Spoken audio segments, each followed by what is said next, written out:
my name is Judy and I'm the City Stitcher, and welcome to my Flosstube channel. Today is Sunday, January the 22nd, and it's an okay day.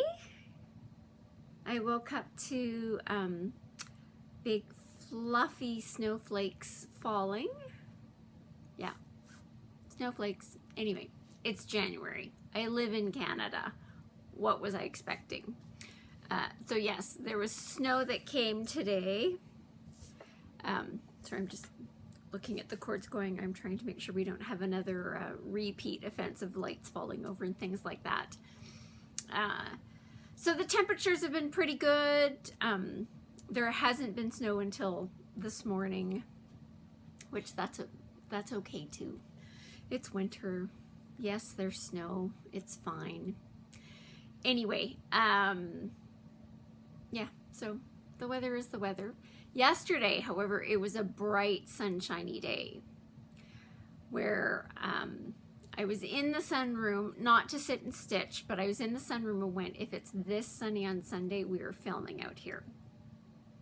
It's not as sunny as it was yesterday, but those days will be coming. They're coming. They're coming. Every day we are one step closer to, you know, not quite so wintry weather. If you are new to my channel, thank you for stopping by and spending some time with me. This is a channel about cross stitching and the stitching that I've done over the past week. And if you are a returning viewer, as always, thank you for coming and spending some time with me. Just a couple of things on some comments from last week's video. So thank you to all of you who thought that the January Quaker finish looked lovely. Thank you. I love it too.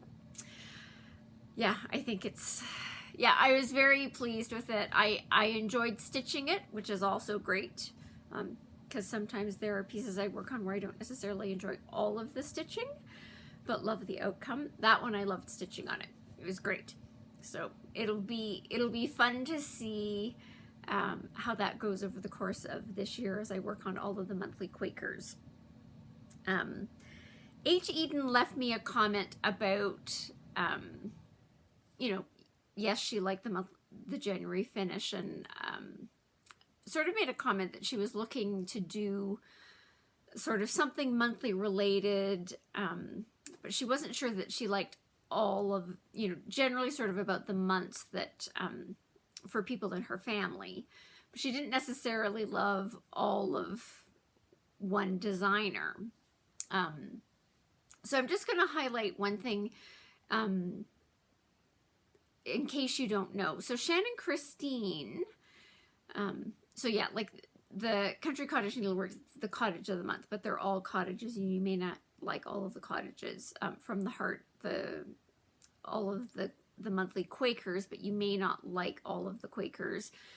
Just another one for you to throw in there is Shannon Christine has downloadable PDF patterns on her website that are for the birthstones. They're small charts, 45 by 45, but it might be something you want to throw into your bucket of things in case you're interested. Couple of things about them though, they are fairly bead intensive. Not that you necessarily have to do all the beads. You can swap the beads out just for similarly colored floss. However, because they were designed, you know, as sort of birthstone squares, way back in 2016 when she originally published them online, she did have bead packs. The bead packs are no longer available.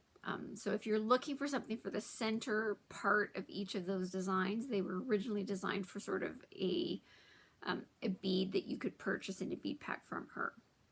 So the bead packs are no longer available, and depending on whether you're really wanting to do beading, you'd have to come up with something that you were going to put in the center of those. So, you know, you could find maybe a charm that has the month name on it or something if you want to do something different. But anyway, just something for you to throw into the catalog of charts that you're potentially contemplating for that project. Deb, the fabulous traveling stocking stitcher. You should go watch her. She's fantastic.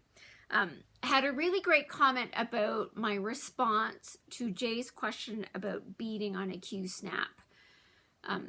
She suggested if you had a larger Q-snap, like an 11 by 17, that what you can do is, yes, you could still keep the clamps on the two sides as we discussed in last week's video, but you could use a smaller clamp from like your 8 by 8 to sort of clamp onto the other parts to still give some of that tension and not have to hold the whole thing. Again, it depends on, yeah, even now, even though I know I was going to talk about this, I still didn't go up and haul out my Royal Holiday to see just how beady it gets in there. You know, but she is sort of the Christmas queen. So it probably gets more heavily beaded the further down into the dress you go. So I don't know if you've got a larger one, but again, something to contemplate if you moved up a size and used the smaller clamps just to help provide some of that tension, which I thought was a great idea.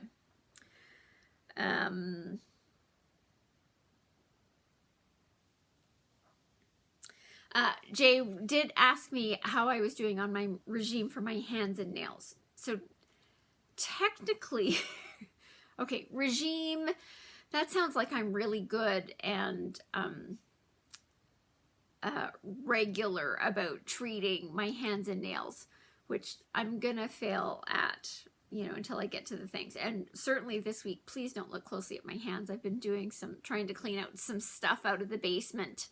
So my hands are, they're reflecting that. So I haven't done a really good job of keeping up with my own solutions for my hands. For my nails, I am taking a vitamin supplement for hair and nails that has some of the ingredients that, you know, we discussed a couple of weeks ago when this topic was brought up.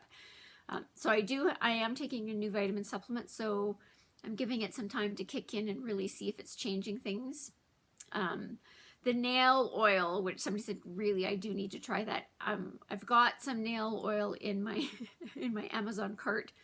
I just need to find something else to put into the Amazon cart to get to my free shipping level. So hopefully that will come, and then I'll start doing that.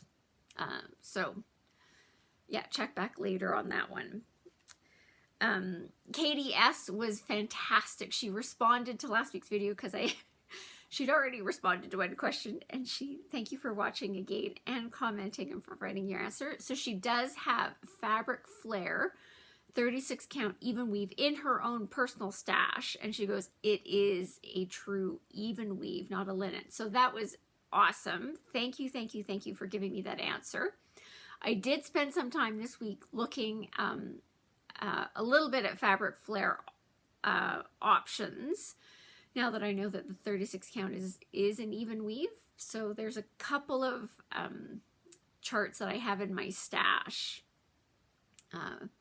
I'm contemplating a couple of things, you know, particularly because they were things that I was wanting to look at sort of a higher count, so a 36 or 40 count, and whether or not I was going to try to find a overdyed Verdal or, but now that I know that the 36 fabric flare even weaves are true even weaves, that gives me a couple of options.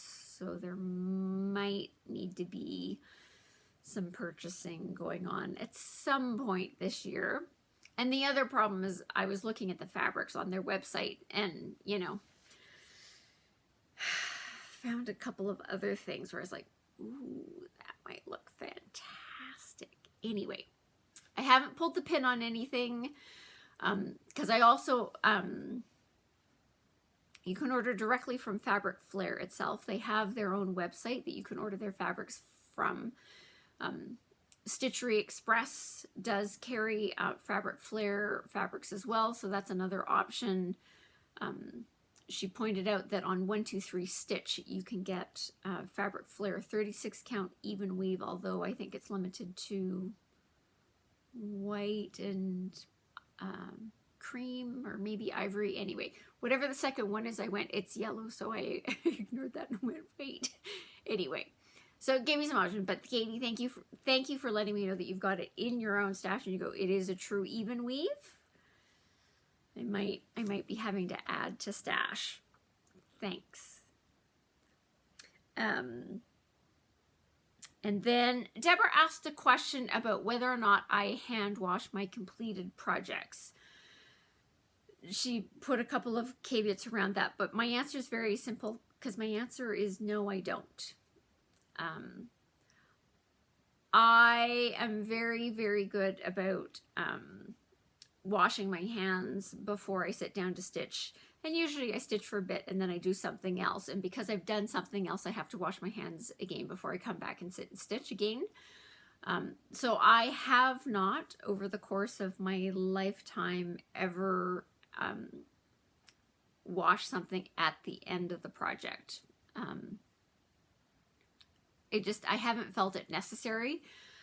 You know, and there are people that sort of say, you know, regardless of what you do, you will get hand oils on it. I'm okay so far.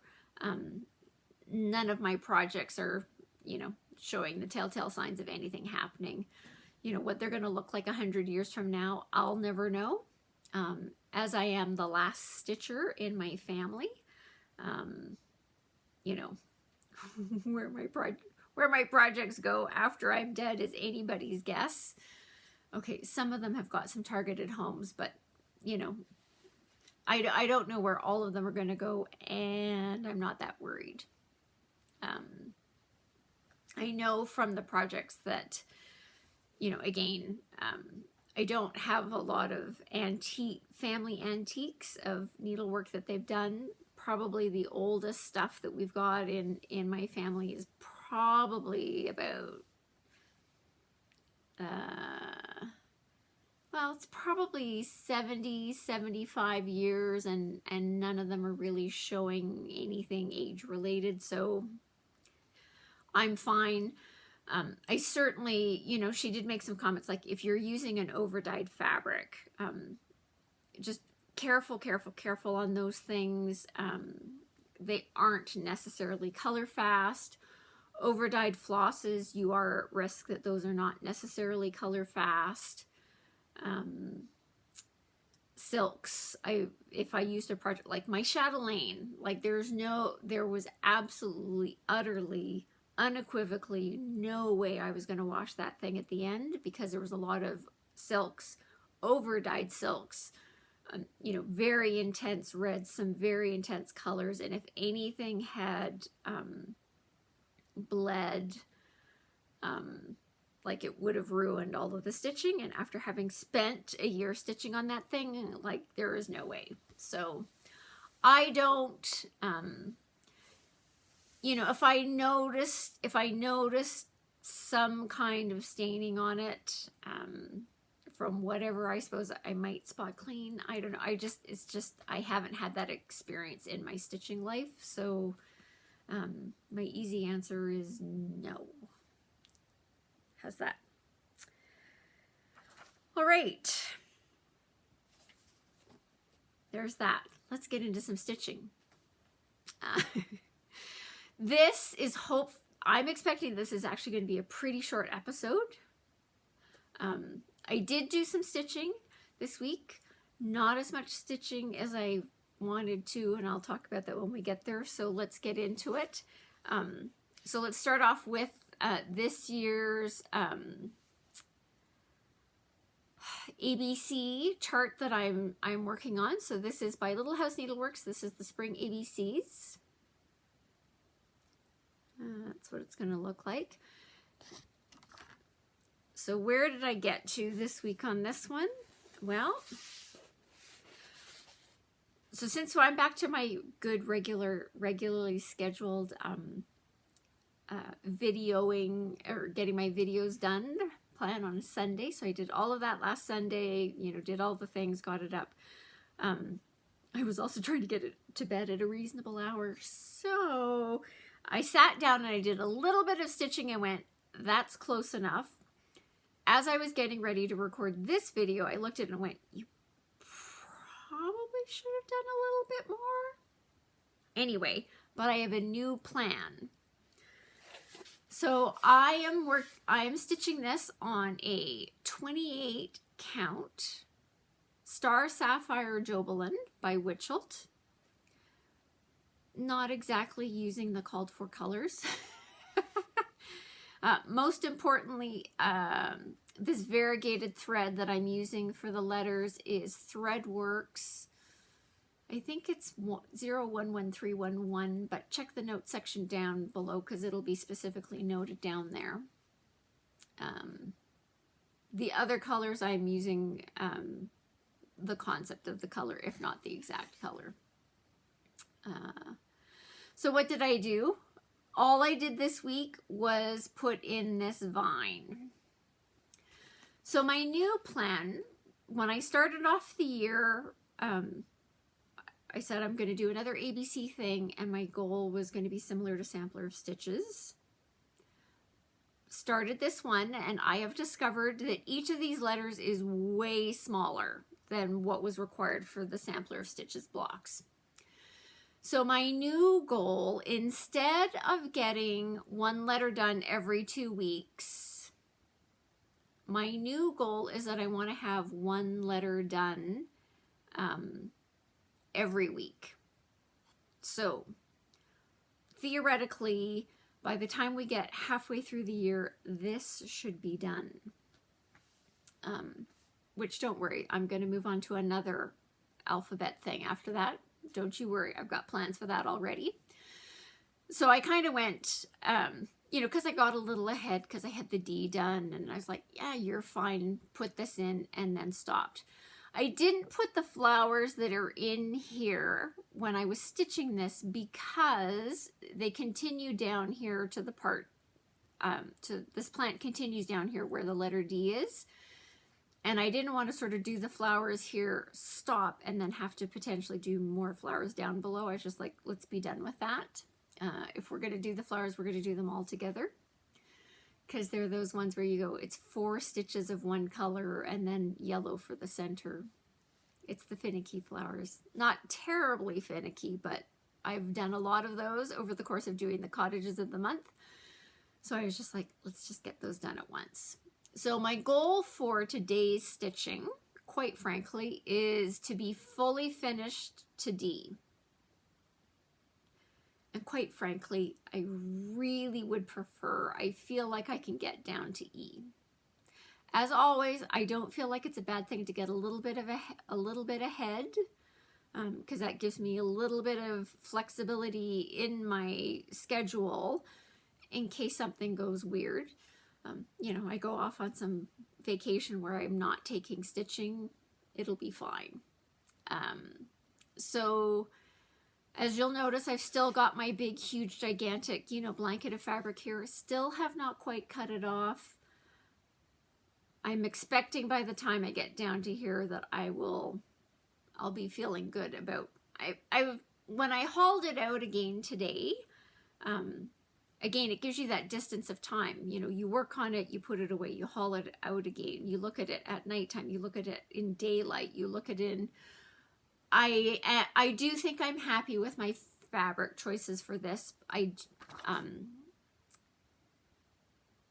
was going to say, is there the possibility, I was going to say, do I get to some white? I think the only thing is I probably should just do a little bit of white isn't coming up for, I was just looking at the pattern. White isn't coming up for quite a bit. I think the first white doesn't really hit until I get down into K. That's not true. That's not true at all. The flowers are white. The flowers are white. We'll know by the end of tonight's stitching how the white's looking on this.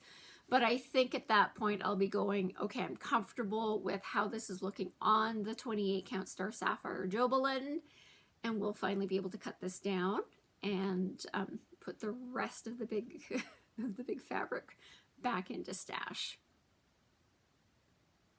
So yeah, I like how it's coming along. Yeah, let's get down to maybe there. That would be good for this week. So I worked on that. And then I worked on my, this is a January start for 2023. This is Twilight Star by Patricia Ann Designs. I hold it back because I myself have looked at ones going like, they sort of go, we're so anxious to get to the picture that it's like, if you go, ooh, I really, really like that, then you don't really catch what it says. So Twilight Star by Patricia Ann Designs. So it's going to look like that at the end. This is the one where I said I had a little bit of a beading dilemma, and I made my decision, and you're going to laugh when you see what I've done.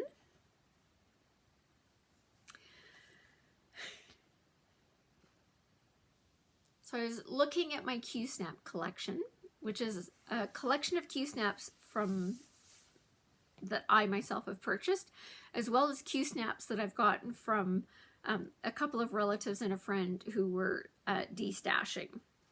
And in amongst those Q-Snaps, I have one that is this size.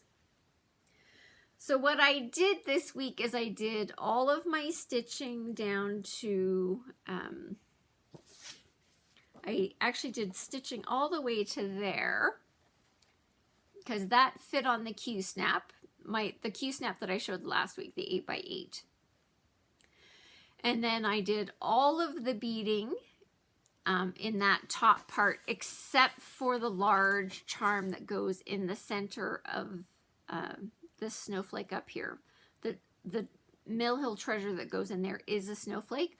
I did pull it out, put it in the center of this one, and went, I am very, very, very glad that I stuck with a 28 count, which was the, so the stitched model was done on a 28 count fabric. I stuck to a 28 count because the Mill Hill treasure fits perfectly. If I had changed my fabric to a 32 count, it would have overlapped this outer part. It fits perfectly on a 28 count, so I'm really glad for once in my lifetime I actually followed the instructions on the fabric for this one, or at least the fabric count. So I did all of, so I finished all of the beading. I started with the beading up here because it also allowed me to come in and do those upright crosses that were a little bit challenging because I needed to drag the 2 strands of Cryonic blending filament. So I did them in batches of 2 and then finished, tied the thread off by running it underneath the stitches that I used to do the beading in each of these corners. I just had a moment where I was like, did you? Yes, I did. Okay. I had a moment where I was like, you might have missed 2 beads, but no, we're good. So then I did all of the specialty stitches through these. These were easy. This purple one is a road stitch, 4-sided stitch. This is Smyrna's using number 4 braid in 032. Good grief. I don't remember what these are called, but easy. Same thing with these. You know me, I never know the names, and even though I stitched in this week, I still don't know the names. I follow the stitch diagrams, but I did laugh when I did these ones. So I went, ooh, I recognize you from sampler stitches. I did them in the basket and in the B section, so I thought that was actually really interesting. I was like, ooh, I remember doing this before.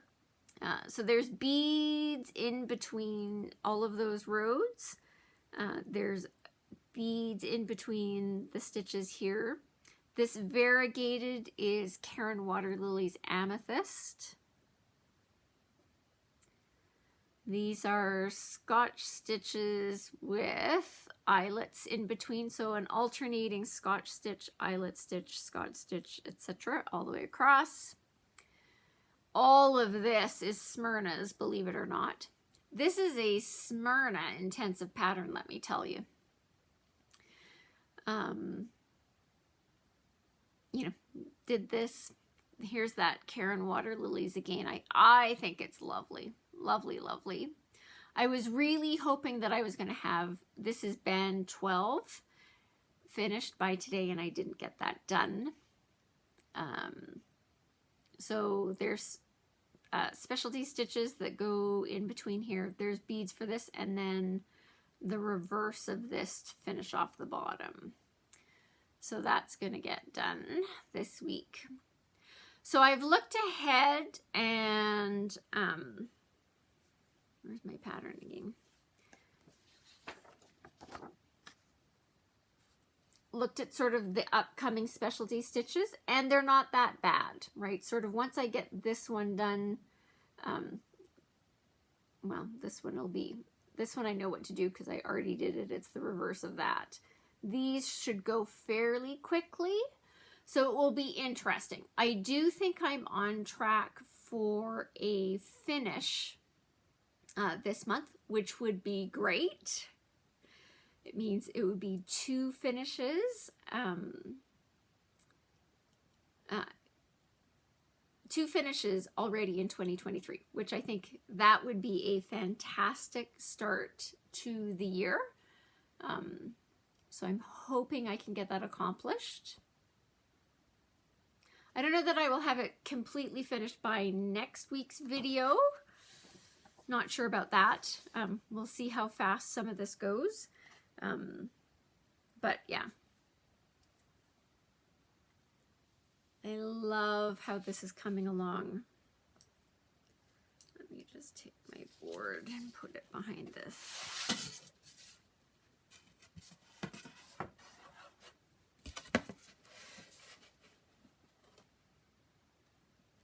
Yeah.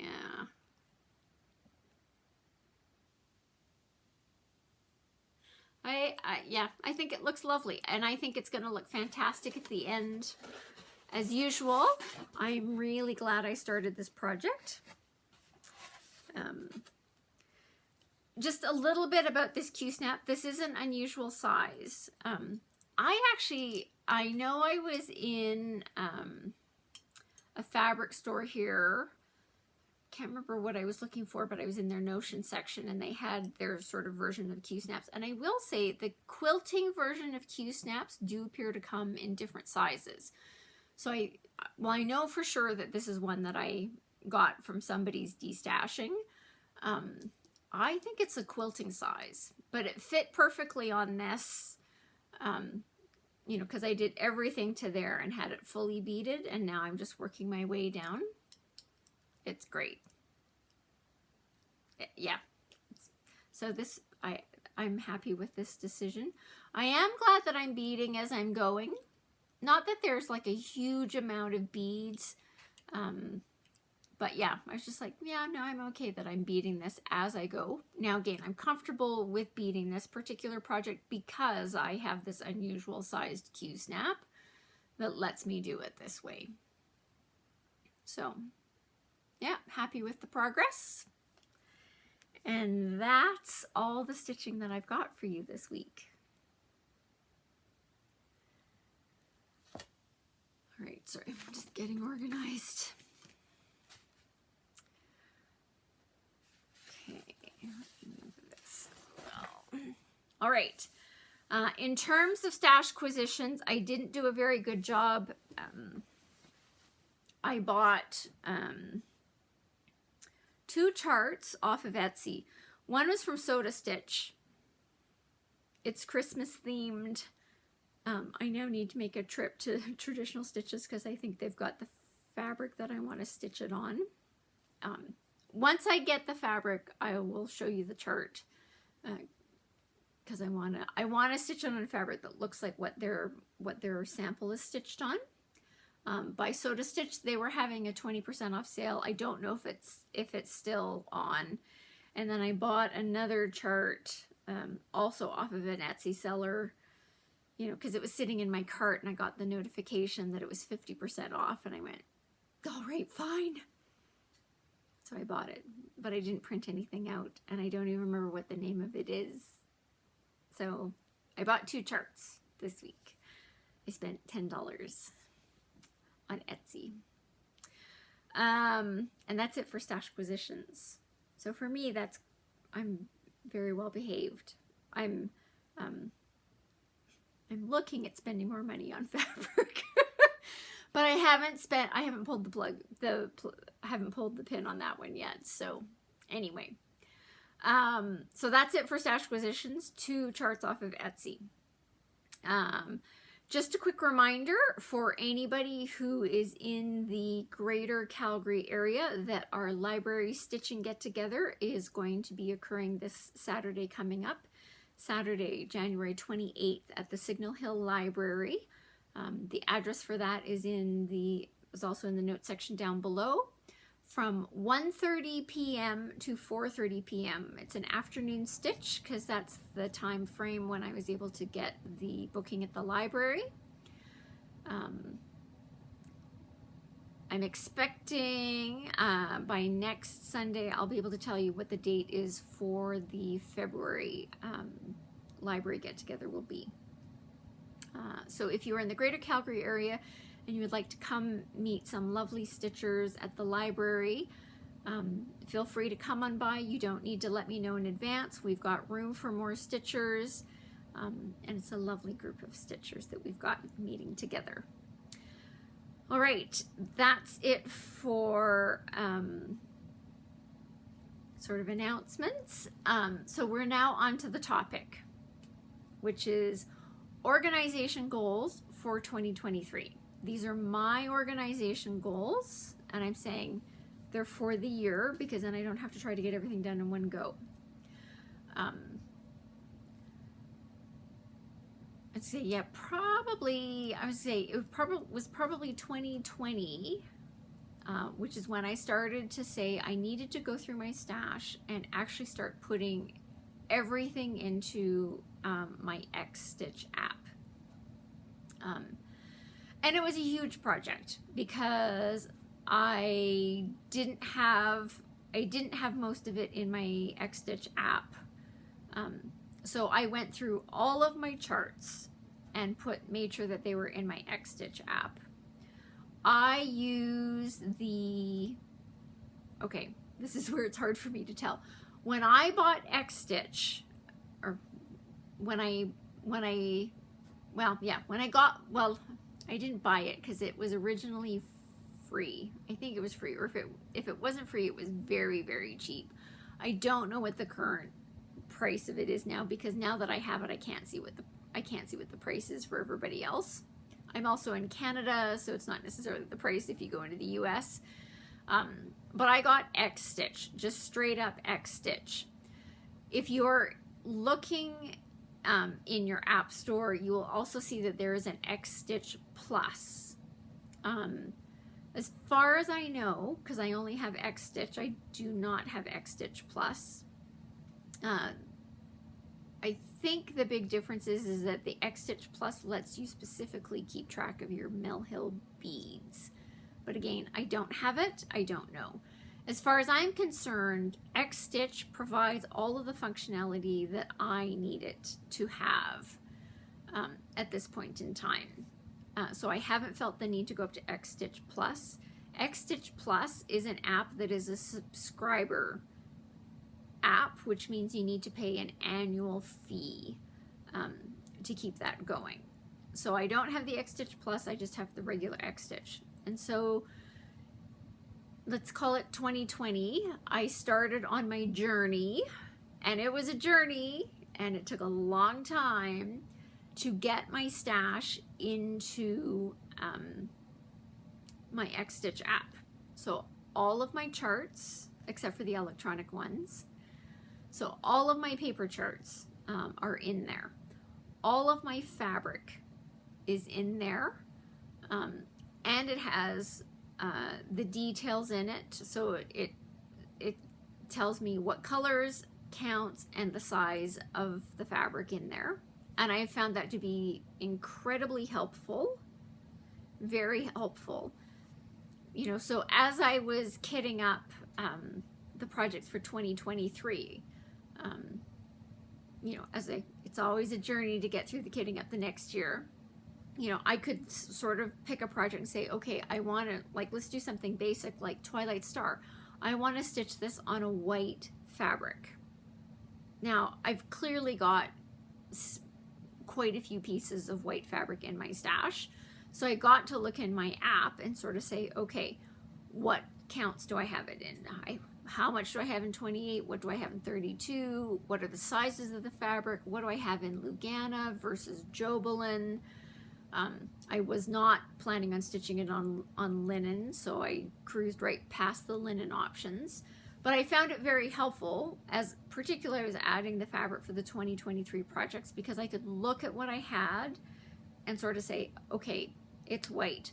What size of fabric is best fitting to this? And because I have multiple pieces of differing sizes, it's always funny because I look at them and I can tell where some of the stores that I got them from, which they were brick and mortar shops that don't exist anymore because they cut their fabric differently than other shops. So it's always funny when I come across a couple of pieces where I go, ooh, I know where you're from. You know, but it let me sort of say what is actually the closest fit, or how do I best fit this on the pieces of fabric that I have in my stash. So that's great. And so I did charts, I did fabric, and I did all of my threads. Now, it was great. So I've got a really great base organizational system in place. I've got my information in my app, which is great. So why are we talking about organization goals for 2023? Because I've got some goals. It's not perfect. I was gonna say, I don't know that most systems are not always perfect. I think what I've got going is pretty good, but here's where I fall apart. When I am adjusting fibers for projects, so when I'm changing the colors, where I go, that's really nice that you want to use a green, but wow, that's a really yellow green, and I don't have it in my stash, and I'm planning on doing something different anyway. While I'm rooting around and I'm pulling out all of the stuff, that's fine. And when I'm done, I put it back. Here's where I fall apart. I am not very good about saying, okay, you made your final decision and you've pulled out, let's pick on Classic Colorworks Weeping Willow. You've made that your decision. You've put it into the project. I am not good on the fiber side of taking it out of my stash. I'm very good about taking the fabric out of the stash on the app. I am not good about taking the fiber out. There's a couple of things that play into that. One, I may throw the fiber into a project, and I will know, even as I'm throwing it into that project bag, that the project isn't going to take all of it. So I don't like necessarily taking it out because it's not, because in my head the full skein isn't gone.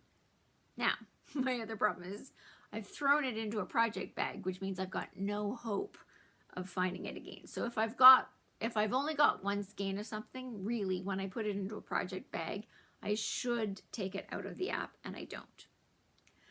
Between Christmas and New Year's, my original plan was that I was actually going to do my own personal inventory count. Yeah, I know. I'm in finance. I do have an auditing background.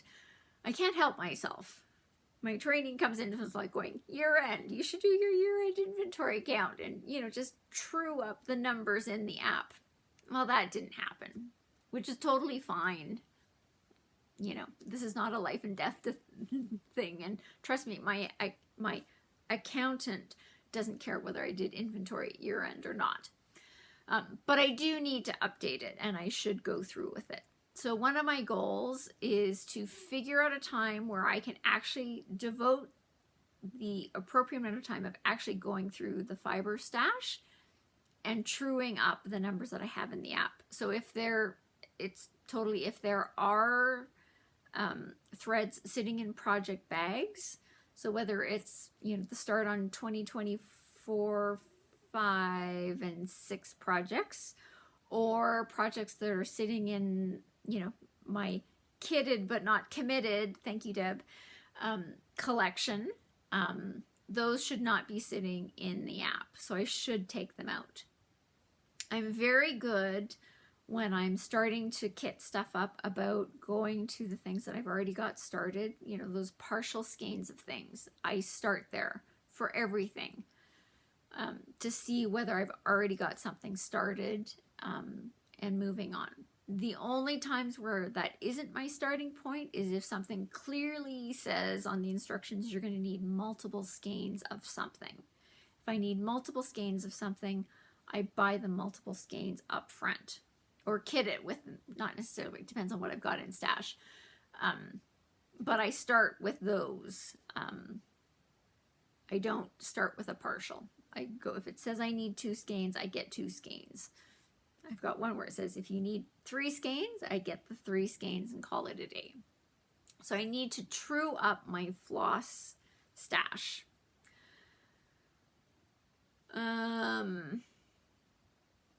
I'm also not necessarily good. I've shown you certain flosses that I've bought for things. And in some cases I've added them to the project and then, you know, changed my mind. And yes, I've put it away into the storage system that I've got for it, and I've not adjusted the app to say you changed your mind on that brown or green or blue or whatever it is. So I've got to fix that part too. So I need to true up my inventory, particularly on my fibers. I have one bucket. It's one bucket of fabric that I inherited that I have not put into the app, and I'm totally fine with that. They're all linens. Linen is not my favorite, but there's no point getting rid of perfectly good linen because you just never know when you're going to decide it's the right thing for the right project at the right time. So one of the things is the reason why it's still sitting in a bucket and I haven't done anything with it and I have not put it into the app is because the linen has come to me unlabeled. So I have to figure out the counts, the sizes, the colors. You know, white is white. That part's fine. Now, if there's an antique white in there, I'll need to figure that out. There are a couple of other colors in there, so I do need to do a little bit of figuring out what they are. So I need to work my way through that bucket and get them labeled, get them figured out, get them labeled, get them into the app. So let's see. So inventory count of particularly on the fibers, get the linen from the bucket done. Number 3 is if you've been watching me for a long time, you've laughed as I have gone through all of the permutations of the scroll frames that I have added to my collection over the past number of years as I'm looking for the ultimate scroll frame where I can easily get projects on and off. So I now have a collection of them. So whether they are arabesque frames or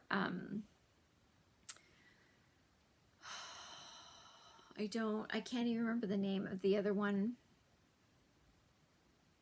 You know, the ones where it's got the Q-snap clamps on them. I've lost the brand name. I'll put it in the note section down below. I feel badly for them that I can't remember what it is. Because I have a couple of those, whether it's my, I'm doing terrible on this. Anyway, I've got a number of scroll frames of various things. I need to come up with a better system for storing those and keeping track of the sizes of them. So if anybody's got a really good suggestion about how to store those and what to do with them, I'm looking for some suggestions on that. Yeah. So I've got to do some work on that. I've got to come up with a better organizational tool so that I can easily find what I'm looking for. I've also found out as I've become a non-monogamous stitcher, like I'm gonna pick on Tapestry of Life, because when that one came out for stitching last year, I hauled it out and went, nuts. What scroll frame was I stitching this on? Because it was, you know, it was off of the scroll frame, so it's clearly got to be one of my scroll frames where, you know, whether it was my arabesque or the other ones or whatever it was, it had come off of the scroll frame when it went back into its project bag. But I hauled it out and went, oh my goodness, what size do I need? So a couple of things on that. One, I've made the note for myself that as I'm doing these things and they're sitting as whips, when I find, when I put them back onto a scroll frame, to make a note in my Xstitch app for that project what the right scroll frame is for it. Note to self. So that's got to go in there. Anyway, so I've got to figure out how to keep track of those things. The other large goal for this year from an organizational standpoint is my electronic charts. Now, on the computer, I feel like sort of the organization on the computer is in decent shape. Not perfect, but it's in decent shape. But as I talked about last year, because I was looking for suggestions, I am not good about remembering what I've got from an electronic chart standpoint. So I've decided that what I need to do is treat the electronic charts just like I do a paper chart. So I spent all that time getting all of my paper charts into Xstitch. This is the year that I'm going to try to put all of the electronic charts into Xstitch as well, so I know what I've got. You know, and it will have to say in the chart that it'll have to say things about that this is an electronic and where it's sitting. I don't know that I'm going to do the full path name, but I need to give myself enough. Now, it's going to get complicated from that perspective, and this is where I need to, before I embark on doing all of the steps, I need to figure out what to do about all of the designers off of Etsy, which are not going to be in Xstitch in my app. So in the app, you have a miscellaneous designer category, which is totally fine. But when you get a large number of them, that's where I'm starting to go, like, I don't know what I want to do with those when I'm putting them into Xstitch. Now, the Xstitch app, which I wish it had the functionality, but it does not. I wish it gave me the option to create my own designer category, where I could just say, let's just make up a new designer and add it in there, because there are some Etsy designers where I have bought multiple patterns from, like Cute Designs by Maria. I've got several of her patterns. They're all by her. You know, so it would be nice if I could sort of add that as a designer. I know you can write in, you can send an email into the Xstitch app designers and sort of ask them to add a designer. I don't feel great about saying, let's add an Etsy designer. Anyway, that's just a me thing. So I'm not planning on doing that. The other thing is I also want to work on actually doing that, printing out the cover pages of the designs that I've got.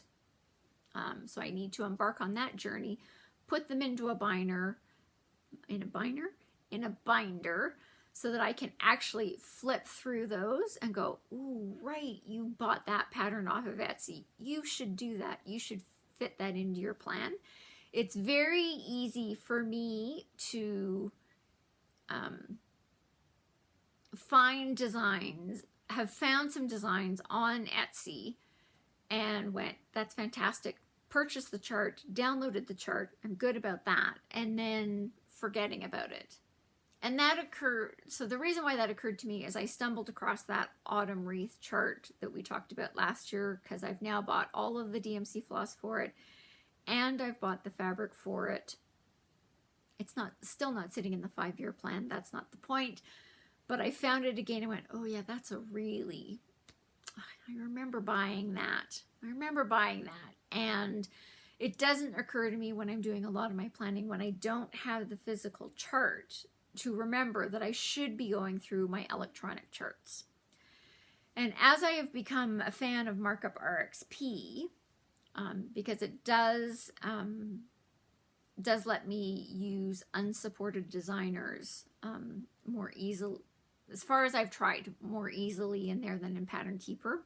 Full caveat, I have not tried to pull them into Pattern Keeper recently, so I'm any updates they've done I'm behind on.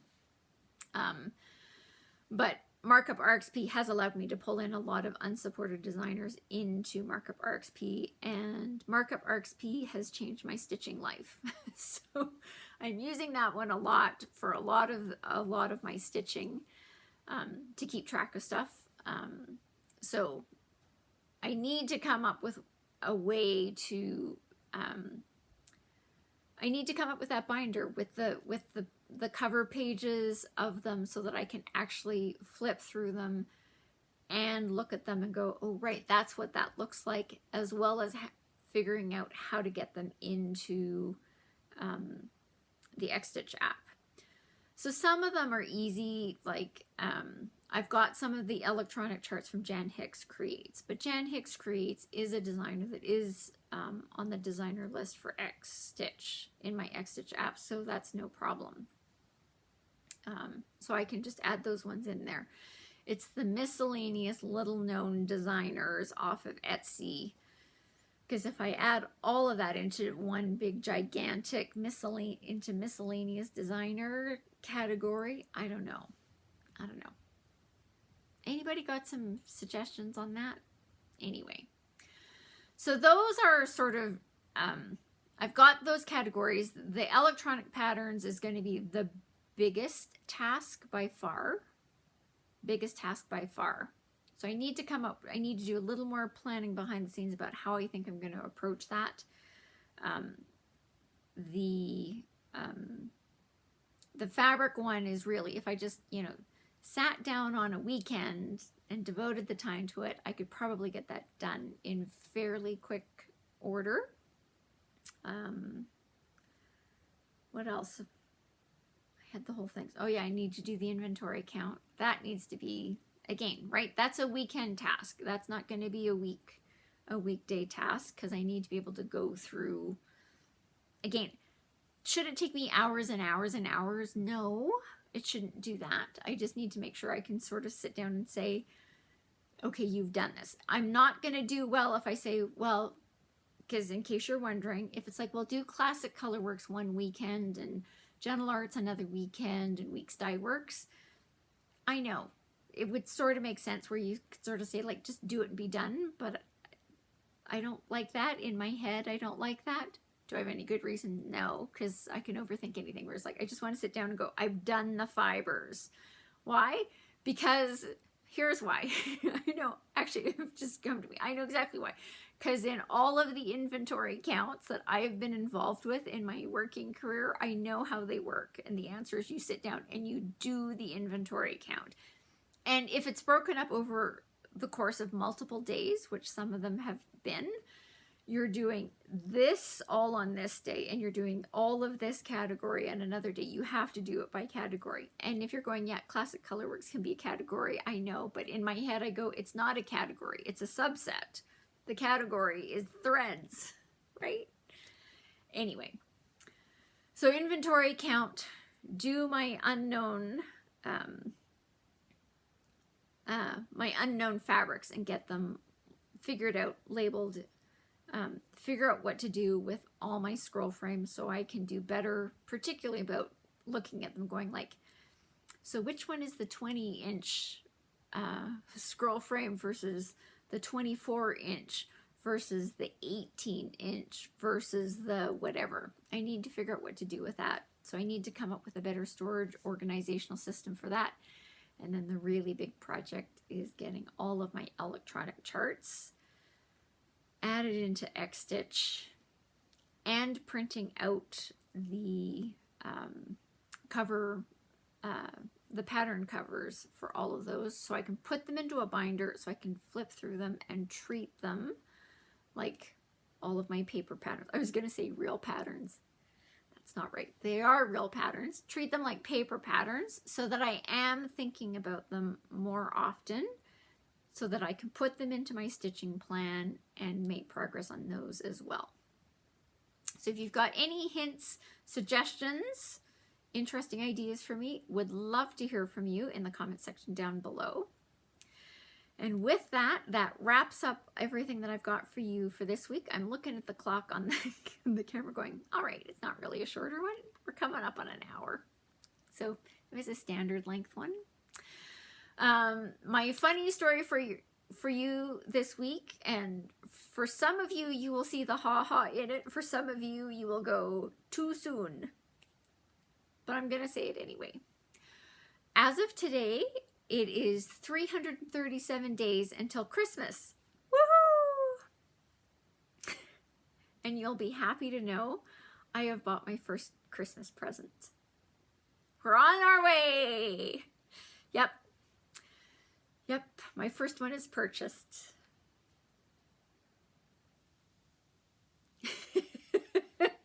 And that's all I've got to say on that one. All right, and with that, as always, thinking of the people of the Ukraine, encouraging everybody to be safe. Safety first, safety first, safety first. Again, I was watching it, I don't know if it was a news report or reading something where they were talking again about the number of incidents, you know, because people are comfortable in their surroundings. So whether it is, you know, incidents in your own home, incidents in the workplace, particularly office settings, because they sort of go, it's the people out in like where there's like manufacturing or industrial things, you know, that level of machinery is where the safety incidents occur. You'd be surprised at the safety incidents that occur within a regular office environment. Anyway, the places where you're feeling most comfortable is sometimes where you're most at risk of taking risks that you shouldn't, and not thinking of safety first. So safety first, safety first, safety first. So I hope you're staying safe. I hope you're staying healthy. I hope you're finding some time to do some stitching. And I look forward to seeing you next week. Take care, guys.